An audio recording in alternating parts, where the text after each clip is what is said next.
नमस्कार दोस्तों। आज के इस बेहद महत्वपूर्ण वीडियो में हम बात करने जा रहे हैं भारत के 3 लाख से ज्यादा ग्रामीण डाक सेवकों यानी जीडीएस की आवाज के बारे में। जीडीएस की कौन सी समस्याएं हैं? क्या जीडीएस को सिविलियन एम्प्लॉय स्टेटस मिलेगा? क्या 8th पे कमीशन में जीडीएस को शामिल किया जाएगा? क्या इसके लिए सुप्रीम कोर्ट ने कोई निर्देश दिया है? और सबसे जरूरी, क्या लाखों जीडीएस की आवाज ईमेल के माध्यम से सीधे केंद्र सरकार तक पहुंच सकती है? आज हम इसी पर साक्ष्यों, प्रमाणों और रिपोर्ट्स के साथ बात करेंगे। वीडियो को ध्यान से अंत तक जरूर देखें। जीडीएस कौन है और क्या काम करते हैं?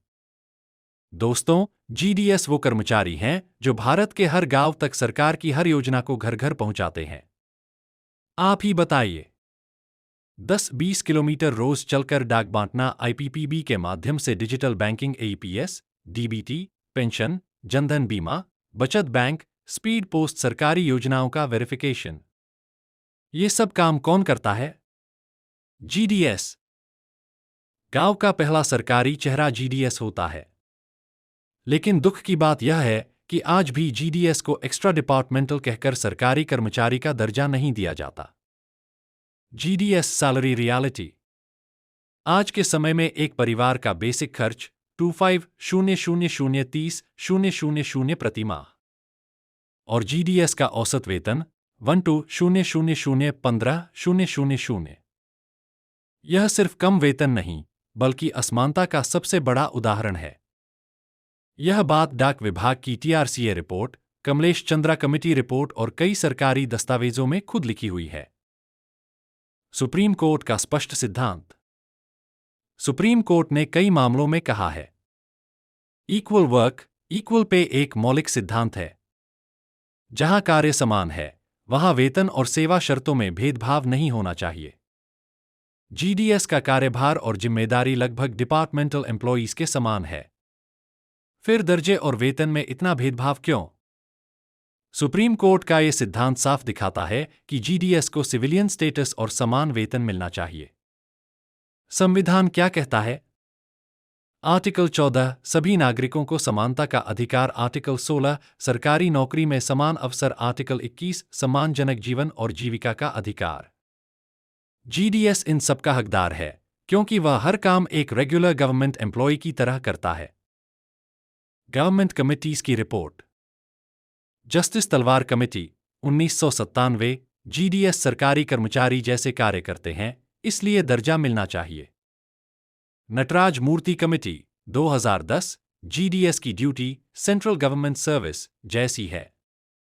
कमलेश चंद्रा कमेटी 2016। जीडीएस को सोशल सिक्योरिटी, बेहतर वेतन और सम्मान की जरूरत।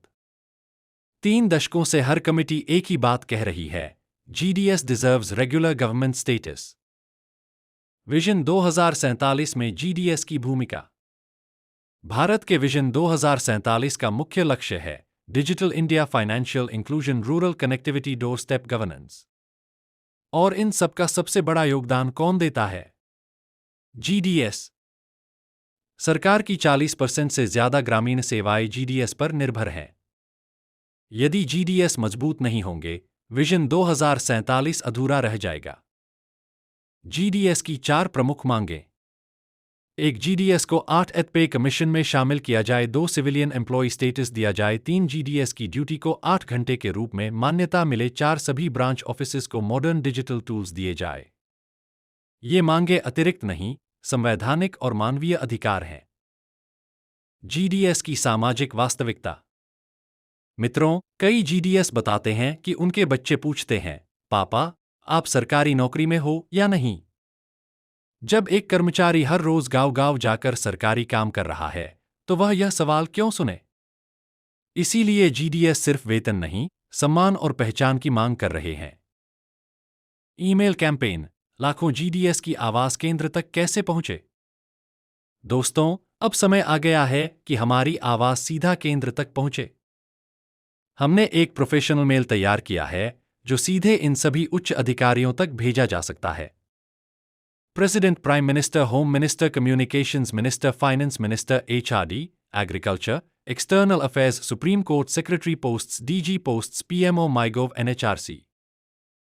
अगर लाखों जीडीएस यह मेल भेजते हैं, तो सरकार तक यह आवाज बहुत तेजी से पहुंचेगी। आपके मेल का एक एक शब्द जीडीएस के भविष्य को बदल सकता है। दोस्तों, जीडीएस सिर्फ कर्मचारी नहीं, ग्रामीण भारत के जीवन, विकास और डिजिटल ताकत की रीढ़ है। यदि आपको लगता है कि जीडीएस को न्याय मिलना चाहिए, इस वीडियो को लाइक करें, शेयर करें, हर जीडीएस तक पहुंचाएं और डिस्क्रिप्शन में दिया गया मेल टेक्स्ट कॉपी करके भेजें। आपकी सपोर्ट ही जीडीएस की सबसे बड़ी ताकत है। धन्यवाद। भारत की डाक सेवा तभी मजबूत होगी जब ग्रामीण डाक सेवक मजबूत होंगे।